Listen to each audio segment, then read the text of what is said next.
Google Ads is not a slot machine. It's a system. And once you understand the math behind it, you can use Google Ads to print money like clockwork. You're not just climbing trees, you're climbing destiny. What is going on? It's Justin Rademacher with the Branching Out podcast. And on this podcast, this is the show for tree service business owners who are ready to grow their business and get to the next level on Google and on their digital marketing. So we're here to help you grow smarter and not just bigger. I'm your host, Justin Rademacher. And today we're going to jump into something that every growth-minded tree company asks themselves at some point, which essentially is, how much should I be spending on Google Ads? And that's what I'm going to answer for you all today. So if you've ever run ads and felt like you just lit your budget on fire, stick around and I'm going to walk you through a simple, no fluff, no BS way to figure out your Google Ads budget based on real numbers that actually make sense to most people for your business. So without further ado, we're going to jump right in. So I want to start by talking about why most tree businesses get this wrong. And the truth is that most businesses, at least that we've worked with, have run Google Ads in the past in some one form or fashion. They've tried it. Usually they either didn't spend enough money, they just threw like $500 at the wall and saw if anything stuck. Maybe stuck. See if anything stuck. Maybe they got a call, maybe they got a couple calls. But if you don't know your math, your money is just gambling. And we don't like to gamble when it comes to business. Sure, there's some risk in business, but we're in business to make money. So the most important thing is you've got to know your numbers. Google Ads is not a slot machine. It's a system. And once you understand the math behind it, you can use Google Ads to print money like clockwork on a reliable fashion. That means no more slow season. That means no more phones not ringing. You can be in the driver's seat of your business. So the first thing you need to get to know are there's three numbers. There are three main numbers that you need to know. The first thing is you need to know what your average ticket size is. Now, I realize that especially in our industry, you might have a trim that's only a few $100, but you also might have a removal that's $3,000. The name of the game is to teach Google Ads to give you more of those big jobs, but that's probably a conversation for keyword strategy, a whole nother episode of the podcast. But what you really should be thinking about at this point is, what is my number? What's my average, right? If I really think about all the jobs that I've done over the last month, 2 months, what's been the average? Where's the middle ground? The size of the job obviously matters a lot, but once you have that number, that's kind of like your starting. The next thing you need to understand is, what is your lead to close number? How many phone calls, how many form fills, how many at-bats are you getting before you're actually closing a job? And this is going to be super important for you to figure out what your budget is and what your math is. On average, we're seeing between 20 and 40%, depending on lead quality, depending on area, and also just depending on how good you are at selling. I mean, at the end of the day, like, you can have all the leads in the world, but if you don't have good communication skills, good closing ability, you're going to have a lower closing percentage. But everybody can close usually around 20%. The next number, so that's your second piece, is your closing ratio. Your third piece is your cost per lead. How much is each lead costing you? And that's kind of hard to gauge. It's going to depend a lot on your ad quality, like how good is your ad copy? Is it compelling? Is your website good? Your area is also going to impact how competitive the keywords are. But for a low competition area, you can expect around $30 to $60 per lead. Anywhere up to over $150 per lead, just depending on how competitive your area is. And you're going to know more than I will. Hopefully the thunderstorm in the background, I am in Florida, so hopefully the thunderstorm in the background is not coming through the audio. Those are the three things. You need to understand your average job revenue. You need to understand your closing ratio and your cost per lead. With that, we can move on to the next step, which is to reverse engineer the budget. Most of the time, we say, okay, I can afford to lose $500 this month, so I'm going to put $500 on Google Ads. And that's not the proper way to think about it. You want to start from the numbers that we already know and work your way backwards. And so let's look at a quick example together, actually. Let's say you want to do 20 new jobs next month. And we know that you close 1 in 4 leads because you know your closing ratio is 25%.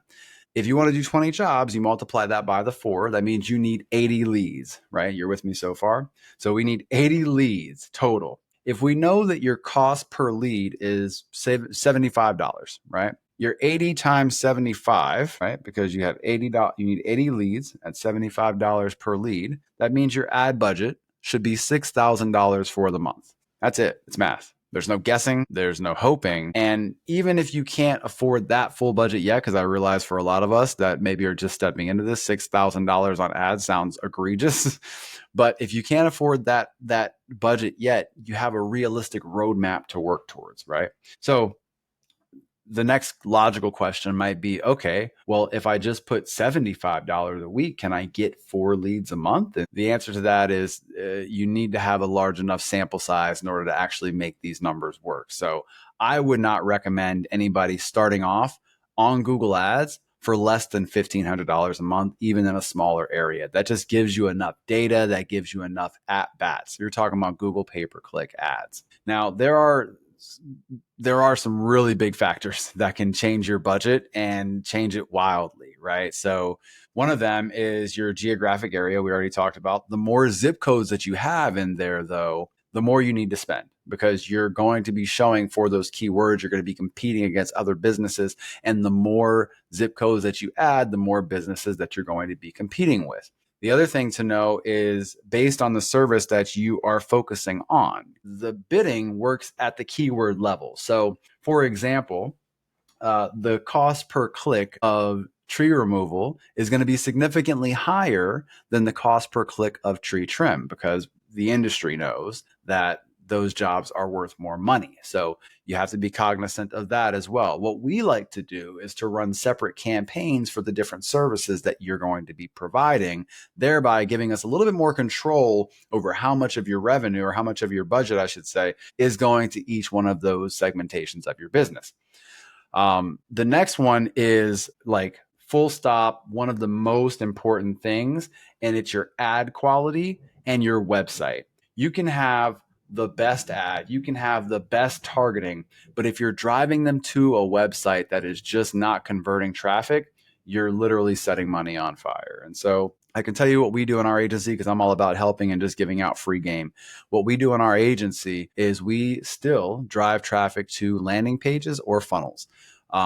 Only difference between a landing page and a funnel is if you wanted to disqualify somebody for some reason, like a job was too small, you want to use a funnel for that, or you also have more control over the steps and the conversion actions, a little bit more in depth than I want to go on this conversation today. But the difference between a landing page and your website is if I go to your website, right, justinstrees.com, I'm going to be able to see all of your services. I can click around. I can see your jobs. I can see your photos. I can get distracted. I can go pet my dog, and I can forget all about your business. We want to drive them to a landing page, also known as a squeeze page, which the only thing for them to do is to see your business, see your brand, get some customer testimonials in front of them, reaffirm their decision to call you, and make it very easy for them to click to call or fill out a form. We want to convert them because we spent money to get them to your website or to your landing page. We want them to take action, right? We want them to actually pick up the phone. The better you are at that art, right? The better you are at that, the lower you'll bring your cost per lead down. And the reason I say that is keep in mind that on Google Ads, we're paying every time somebody clicks. So if 1,000 people click, right, at $2 per click, you're going to spend $2,000. Now it's your website's job to convert them into leads. And that's what's going to control your cost per lead. If it's not great at converting them to leads, then that means that you're going to have a lower conversion ratio, which is going to increase your cost per lead. So it's extremely important when you're figuring out this equation that you have a good website, or a good landing page rather, that is going to convert the traffic that you're sending to it. So what we recommend at Arborist Marketing Pros, and this doesn't just apply to tree services. If you're in a different industry, another service-based type of industry, home services, a lot of these same principles will apply. But what we genuinely recommend is if you're in a small town, you can start with $1,000 to $1,500 budget to get some momentum going and to really get your hands dirty with the advertising. If you're in a suburban area or you're in an area that does have a lot of large removal type opportunities, you're going to want $2,000 to $3,000 a month to generate some consistent lead flow. And if you're in a metro area or you're a larger business that can actually cut that much work, we would recommend $3,500 to $5,000 a month if you want to compete at the top level. Now, keeping in mind, we're just talking about Google pay-per-click, right?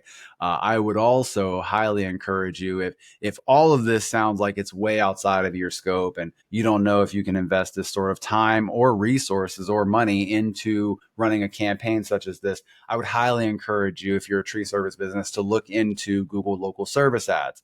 The difference there is you're just paying per lead. So Google's job is to actually get them to pick up the phone and call you or send you a message. You don't have to worry about landing pages. You don't have to worry about search terms. You don't have to worry about ad copy. It is so much simpler. The caveat is it's very, very competitive and it might not be enough to keep you busy. So that's where we always run a search campaign for our clients as well. Now, regardless of what you choose to do, the most important thing, right, is to track everything. And if you're more sophisticated, you can use a CRM system like Jobber, House Call Pro. We use Lead Connector in our agency for all of our clients. Even if our clients don't use it, we still want to track because we need to make informed marketing decisions. But you want to be able to track every phone call, every lead form, and every dollar. And the reason is if you cannot, because this starts to get really expensive really quickly.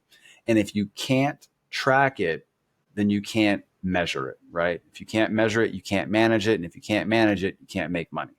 Guessing gets really expensive. Tracking is profitable.